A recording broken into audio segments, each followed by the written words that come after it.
Hi all, ഇന്ന് നമുക്കിത് ഈ ഒരു സിമ്പിൾ ആൻഡ് ബ്യൂട്ടിഫുൾ ആയിട്ടുള്ള ഈ ഒരു പാറ്റേൺ നോക്കിയാലോ. ഇത് എൻ്റെ ഫ്രണ്ട് അവളുടെ അനിയത്തിയുടെ കല്യാണത്തിന് വേണ്ടിയിട്ട് ചെയ്യാൻ തന്നൊരു വർക്കാണ് കേട്ടോ. സിമ്പിളായിട്ട് മതി, പക്ഷെ ചെറുതായിട്ട് നെക്കിൻ്റെ എഡ്ജിലും അതുപോലെ തന്നെ സ്ലീവിൻ്റെ എൻഡിലും മാത്രം വർക്ക് ചെയ്താൽ മതി എന്ന് പറഞ്ഞിട്ടുണ്ടായിരുന്നു. ഒരു നല്ലൊരു കളറിലുള്ള ഒരു ബ്ലൗസ് പീസായിരുന്നു കേട്ടോ. അത് സാരിയുടെ വിത്ത് ബ്ലൗസാണ്. അതിൽ ചെറിയൊരു സ്ട്രൈപ്പ് ഡിസൈനും വരുന്നുണ്ട്. അപ്പോൾ ഇതിലേക്ക് വേണ്ടിയിട്ട് നമ്മൾ കുറേ ബീഡ്സൊക്കെ നോക്കിയപ്പോഴത്തേനും അതിൽ കൂടുതൽ ഷൈനിങ് ആയിട്ട് തോന്നിയത് ഗോൾഡൻ കളറിലും സിൽവർ കളറും അതുപോലെ തന്നെ വൈറ്റുമാണ് കേട്ടോ. വൈറ്റ് ശരിക്കും പറഞ്ഞാൽ നമ്മൾ അതിൽ ആഡ് ചെയ്തപ്പോഴത്തേനും നല്ല ഭംഗിയുണ്ടായേ. അപ്പോൾ നമ്മൾ ഇതിന് വേണ്ടിയിട്ട് നമ്മൾ ഗോൾഡൻ കളറിലെ കട്ട് ബീഡ്സും അതുപോലെ തന്നെ സിൽവർ കളറിലെ കട്ട് ബീഡ്സും എടുത്തിട്ട് അത് ഒന്നിടവിട്ടാണ് നമ്മൾ ചെയ്തത് കേട്ടോ. ആൻഡ് കൂടുതൽ ഷൈനിങ്ങിന് വേണ്ടിയിട്ടാണ് നമ്മൾ ഈ പറഞ്ഞ വൈറ്റ് കളറിലുള്ള വീറ്റ് ബീഡ്സ് യൂസ് ചെയ്തത്. അതാണ് ഇതിൻ്റെ ഹൈലൈറ്റ് കേട്ടോ.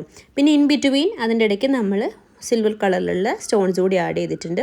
ആൻഡ് അവർക്ക് ഒത്തിരി ഇഷ്ടപ്പെട്ടു. ഇതിൻ്റെ ലാസ്റ്റ് ഇത് ഇട്ട് നിൽക്കണ ഫോട്ടോയും കൂടി ആഡ് ചെയ്തിട്ടുണ്ട്. നിങ്ങൾക്ക് ഇഷ്ടമായിച്ചാൽ പറയണേ.